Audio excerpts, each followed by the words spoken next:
صاحب آج عدالتی محاذ بڑا گرم رہا لاہور سے سپریم کورٹ تک. تو میں سپریم کورٹ کے جو دو بڑے کیسز ہیں ججز ٹرانسفر اور مخصوص نشستوں وسیم ملک صاحب ہمارے ساتھ ہیں. وسیم بھائی, ججز ٹرانسفر کیس پہ آج کا جو احوال ہے کورٹ روم کا ذرا وہ رپورٹ کیجیے گا بھائی. شکریہ. دیکھیے, گزشتہ اس کی جو عید سے قبل کی سماعت تھی اس میں تقریباً یہ کیس کنکلوڈ ہو چکا تھا اور اس بینچ کے جو سربراہ ہے جسٹس محمد علی مظہر, ان کی جانب سے یہ عندیہ دیا گیا تھا کہ 16 جون یعنی کہ جو آج کے روز سماعت ہوئی ہے یہ ممکنہ طور پر آخری سماعت ہوگی اور ججمنٹ ریزرو کر دیا جائے گا. مگر آج کے روز ایک ایسی ڈیولپمنٹ ہوئی ہے کہ اب یہ کیس بھی آنے والے چند دن جو ہیں وہ مزید اس کی سماعت درکار ہوگی. ہوا کچھ یوں کہ جو 5 متاثرہ ججز کے وکیل ہیں بیسر صلاح الدین, ان کی جانب سے الجواب جو ہیں وہ آج مکمل کر لیے گئے ہیں. مگر گزشتہ روز پنجاب حکومت کی جانب سے ایک ایڈوکیٹ جنرل پنجاب کے توسط سے متفرق درخواست دائر کی گئی تھی اور اس میں کہا گیا تھا کہ وہ بھی اس کیس میں فریق بننا چاہتے ہیں اور پنجاب حکومت جو ہے وہ اپنا موقف دینا چاہتی ہے. تو آج کے روز جو ایڈوکیٹ جنرل پنجاب ہے امجد پرویز صاحب وہ کمرہ عدالت میں تھے اور ان کی جانب سے یہ کہا گیا کہ وہ جب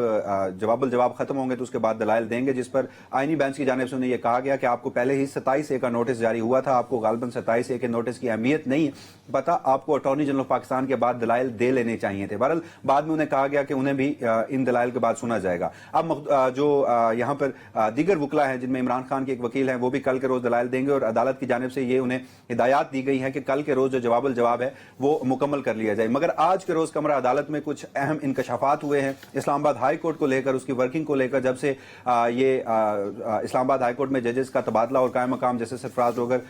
بنے ہیں چیف جسٹس قائم مقام, تو 5 ججز کے متاثرہ وکیل کی جانب سے یہ آج کے روز انکشاف کیا گیا کہ اپریل 2025 میں اسلام آباد ہائی کورٹ نے نئے رولز بنائے ہیں اور نئے رولز کا 5 متاثرہ ججز کو علم تک نہیں ہے. انہوں نے کہا کہ رولز جو ہیں وہ ہائی کورٹ بناتی ہے اور آئین کے تحت ہائی کورٹ کی جو ڈیفینیشن ہے وہاں چیف جسٹس اور تمام ججز پر مشتمل ہوتا ہے وہ,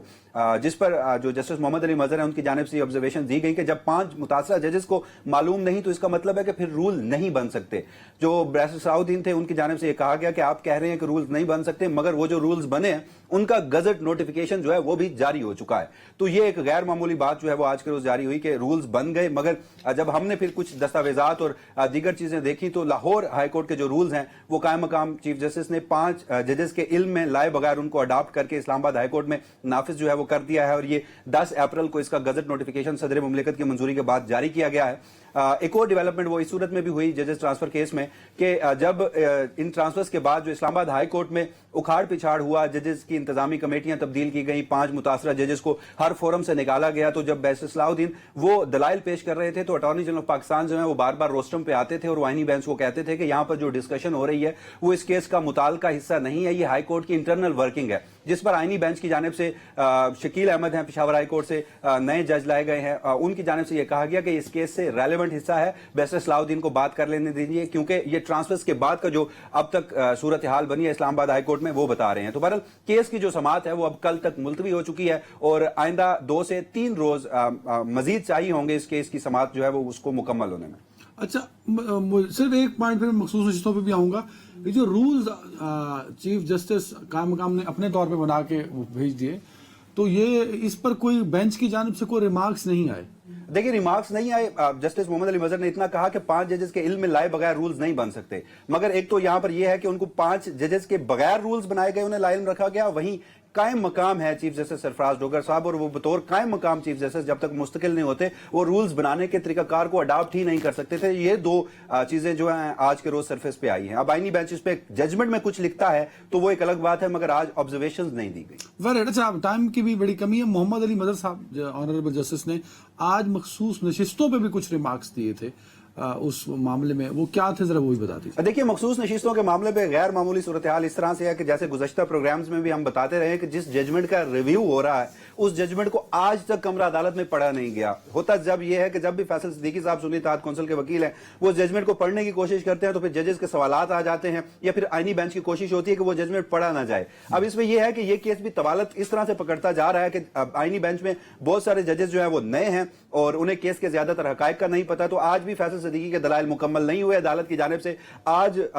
واضح طور پر بتایا گیا کہ کل کے روز آپ اپنے دلائل جو ہے وہ مکمل کر لیں. جسٹس محمد علی مظہر نے بھی کچھ آبزرویشنز دی اور انہوں نے کہا کہ جو پاکستان تحریک انصاف ہے وہ اگر فریق نہیں تھی تو انہیں نشستیں دی جا سکتی تھی. اب یہاں پر دلچسپ صورتحال یہ ہے کہ جسٹس محمد علی مظہر ان ججز میں شامل ہیں جو خود نشستیں پاکستان تحریک انصاف کو دے کر اکثریتی جو ججز تھے 8 ان کا حصہ رہے ہیں. تو عموماً یہ ہوتا ہے کہ ججز اپنے فیصلے کا دفاع کر رہے ہوتے ہیں, مگر اس صورتحال میں ہمیں ایسا نظر نہیں آ رہا. آج ایک اور امپورٹنٹ ڈیولپمنٹ وہ یہ ہوئی کہ نئے جج ہیں سندھ ہائی کورٹ سے لائے گئے ہیں جیسے صلاح الدین پنور, ان کی جانب سے خاصی اہم آبزرویشنز دی گئی جب فیصل صدیقی صاحب الیکشنز کے دوران کی ٹائم لائن بتا رہے تھے اور کہہ رہے تھے کہ اس ملک میں ظلم کی ایک داستان ہے اور پاکستان تحریک انصاف کے ساتھ بھی درست نہیں ہوا الیکشن کے ٹائم میں. تو جسٹس صلاح الدین نے کہا کہ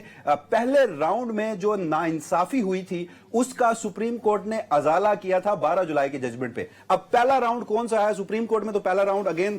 وہ 13 جنوری کے بلے کے انتخابی نشان سے متعلق معاملات جو ہیں وہ ڈسکشن میں آتے رہتے ہیں. پھر جسٹس جمال مندوخیل نے جو فیصل صدیقی صاحب ہیں انہیں بار بار یہ کہا کہ آج آپ ان معاملات کو سرفیس پہ لا رہے ہیں جب اس وقت آپ کے ساتھ اگر یہ سارے اقدامات ہو رہے تھے تو آپ سپریم کورٹ میں آتے, آپ ہمارے سامنے آتے اور ہم آپ کو ریلیف دیتے. جس پر جو فیصل صدیقی صاحب ہیں انہوں نے کہا کہ میں یہاں پر فلسطین میں ایک کہاوت ہے جو بار بار کہی جاتی ہے, میں وہ کہوں گا کہ فلسطینیوں کو جب کہا جاتا ہے کہ آپ کے اوپر جو کچھ ہو رہا ہے اس میں تو غلطیاں آپ کی بھی کہیں نہ کہیں ہیں, تو اس پر فلسطینی یہ جواب دیتے ہیں کہ ہماری آنکھیں نکالنے والے ہمیں کہتے ہیں کہ تم اندھے کیوں ہو. تو بہرحال اب بظاہر پی ٹی آئی کے وکلا سے بھی ہماری بات ہوئی تو وہ یہ چاہتے ہیں, انہیں یہ لگتا ہے کہ آئینی بینچ سے انہیں ریلیف نہیں ملے گا, ججمنٹ جو ہے وہ انڈو کر دی جائے گی, ریویو منظور ہو جائے گا, لہٰذا ہم یہ چاہتے ہیں کہ اس کو جتنا طوالت دے سکتے ہیں وہ دے لیں. اسی وجہ سے آج کے روز فیصل صدیقی صاحب نے بھی یہ کہا فائدہ ان کو کیا ہوگا. دیکھیے وہ یہ سمجھتے ہیں کہ ممکنہ طور پر شاید کوئی آئینی ترمیم اس فیصلے کے ساتھ جڑی ہے تو وہ مزید تاخیر کا شکار ہو, کیونکہ موسم گرما کی چھٹیاں بھی آنی ہیں, آئینی بینچ نے چھٹیوں پہ بھی جانا ہے, تو ان کی کوشش بظاہر یہ لگ رہی ہے. اب اس میں وہ کس حد تک کامیاب ہوتے ہیں یہ تو دیکھنا باقی ہے. اور آج کے روز کے پی گورنمنٹ کو بھی فریق بنایا گیا ہے, بابر سواتی جو اسپیکر ہیں ان کو بھی فریق بنایا گیا. اب ان کے وکلا بھی دلائل دیں گے تو دیکھتے ہیں کہ کل کے روز. چلیں جی, بہت شکریہ اور بڑی خوشی ہوئی مجھے کہ پی ٹی آئی کے وکلا نے سمارٹنس تھوڑی سی دکھائی. دوستو صاحب